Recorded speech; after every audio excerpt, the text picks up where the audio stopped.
ever tell you you've got a great personality, Hades? Sarcasm detected. Welcome to MojoPlays, and today we're exploring the Forbidden West to find the best changes in Horizon Forbidden West. You see like this all the time? Since I was a little girl. Come on. Horizon Zero Dawn was an amazing game, but there's always room for improvement, and Forbidden West more than delivers a multitude of quality of life changes and upgrades from our first venture into the world of Horizon. What's your favorite change from Zero Dawn to Forbidden West? Drop into the comments below and let us know. Before we begin, we publish new content all week long, so be sure to subscribe and ring the bell to be notified about our latest videos. Accessibility options. One of the best new changes in Forbidden West has to be the new accessibility options that have become a staple of Sony first-party titles over the last few years.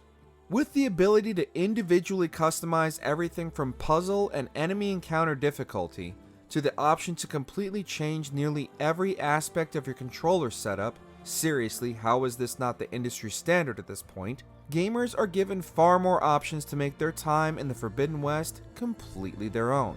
Players can even adjust their focus's new abilities to always display climbing sections in the world, as well as adjust the settings to not destroy precious machine parts should your aim go a bit astray.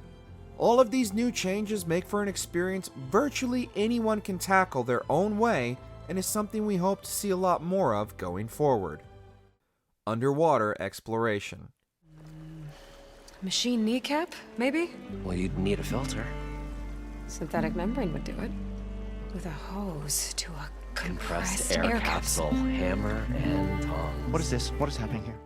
While this easily could have fallen under new traversal options, which we'll get to in a little bit, the accomplishment of not only making underwater exploration meaningful, but actually a functional part of the game where so many have failed in the past is frankly impressive. In a world where Aloy is usually the alpha predator, the underwater sections put her on the defensive and force her to avoid encounters entirely, hoping to draw her prey onto dry land to deal with them. Many of the game's puzzles are even designed around these underwater sections and are a nice callback to games like Ocarina of Time's Water Temple, albeit significantly less frustrating. Hopefully we'll see this mechanic expanded upon in the future and make Aloy the alpha machine hunter of both land and sea. Weapon selection and upgrades. Horizon Zero Dawn had no shortage of impressive weapons for Aloy to carve a path to Meridian with. Now, with even more deadly machines to fight in the Forbidden West, Aloy's arsenal has also significantly been beefed up. Aloy not only has access to new weapons such as the Bolt Blaster, the Shredder Gauntlet, and the Spike Thrower, but new armor sets as well. While there were many armors in Zero Dawn, Guerrilla put substantial effort into making each new armor in Forbidden West look unique to the tribes of the new lands Aloy traverses.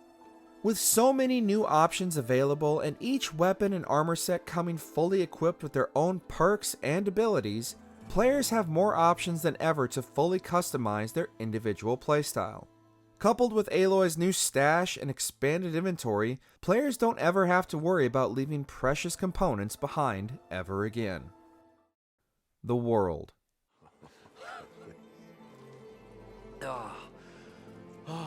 Show my old Gramps always wanted. There's another.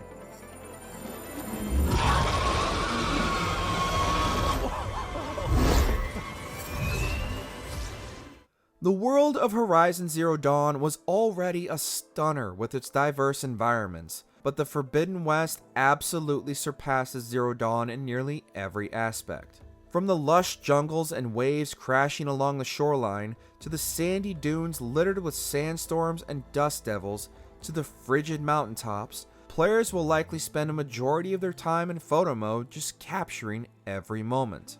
The tribes of the Forbidden West are also far more diverse than Zero Dawn as well, with each tribe now being much easier to identify, from the beautifully handcrafted homes of the Utaru tribes to the jagged edges and bright face paints of the Tenakth clan. You never need to worry whose territory you've stumbled into. Cutscenes. What's happening? You know, the usual. Aloy wants something. People try to Open stand in her way. the It's not gonna work. gates. That's it. Arrest her. I'd like to see you try. The cutscenes in Horizon Zero Dawn certainly got the job done of conveying the game's story and emotional impact, but there was still much to be improved upon. From the strange cuts and awkward transitions between scenes, the team at Guerrilla had a lot of room to improve here, and with Forbidden West, they absolutely have done just that. Not only does the camera work convey a much more cinematic and grandiose feel to match the bigger stakes of the story, but with the massive improvements to the character animations, even conversations are more natural, with the characters moving around the scene and feeling much less like you're watching Bethesda NPC conversations. That was an unkind comparison.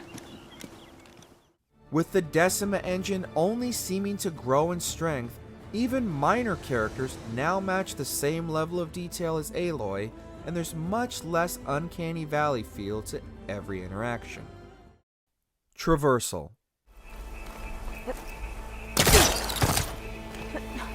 Wow, that worked. That polecaster's useful. Too bad there's only one. One of the weakest aspects of Horizon Zero Dawn had to be its traversal system. Despite having an incredibly detailed and open world, players were really only able to climb around the marked yellow paths unless they chose to go for a Skyrim run up the side of a cliff.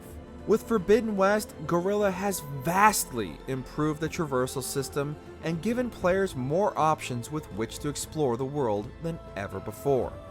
The addition of the Polecaster speeds up vertical climbs, while the Shield Wing all but guarantees you'll be able to gracefully escape any high altitude situation in style and avoid fall damage that would normally come with it. New focus abilities allow Aloy to see scalable sections of the environment, and while not quite Breath of the Wild level of climb anything, this is a substantial improvement that will make it hard to go back to Zero Dawn's guided paths. Side quests. I'll see what I can do about the tunnel. My savior. For the crew trapped here with you, not your delve. One and the same. Side quests in Zero Dawn were good, not great, with many of them devolving into go here, kill that, or simple fetch quests. Thankfully, Guerrilla has taken player feedback and paid quite a bit more attention to the side quests in Forbidden West, with more than a few of these side missions being as detailed and emotionally rewarding as the main quests themselves. Not only do these help flesh out the world and its characters more, but more than a few fold into the main campaign's overall questline. These new and improved side activities also reap much more meaningful rewards in the form of new armor or weapons that you wouldn't normally acquire until much later in your journey. It's never been more rewarding to 100% the world of Horizon than in the Forbidden West. Combat.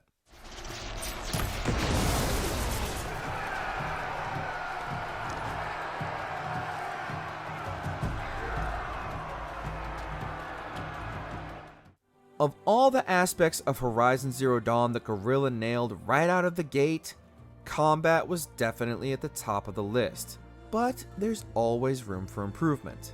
The ability to knock individual components or weapons off a machine, and in some cases even turn those weapons back on them, was one of the best mechanics in Zero Dawn, and in Forbidden West, these abilities have only gotten better.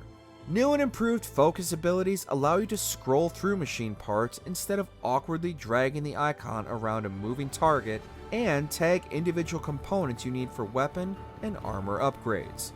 Stealth and melee combat have also been expanded upon, making both fully viable options for enemy encounters, human or machine, and the new addition of aerial traps makes bringing those annoying flying enemies down to your level much easier and less frustrating. Machines. Ta-da! Vanishing dread. We'll hang out up here, Red. New world, new machines. In the world of the Forbidden West, even returning machines veteran players are familiar with now seem stronger than ever with new abilities, and are more than ready to smack down overconfident players. New variations on old classics keep what would normally be a familiar encounter engaging and add strategic depth as you hunt down the machine's corresponding elemental weakness.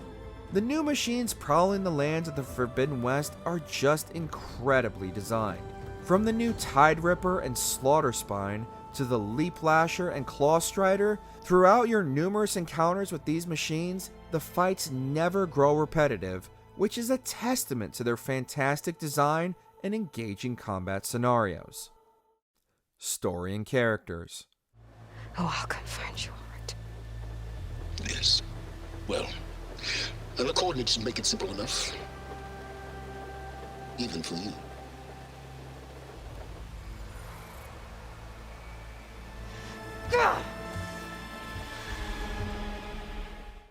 The world of Horizon has a surprisingly rich mythos and history that literally spans 1,000 years, and Aloy and her companions are immediately endearing as they traverse a story filled with twists and turns.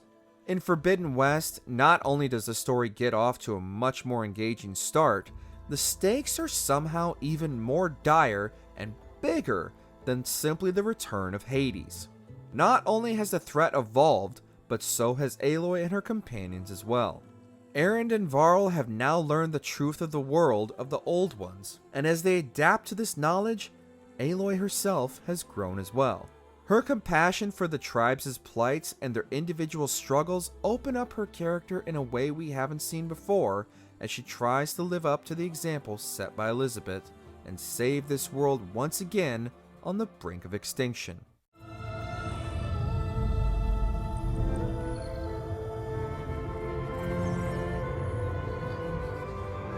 So it is Aloy, not Elizabeth. We have much to discuss. Do you agree with our picks? Don't forget to stick around and check out our other videos on MojoPlays.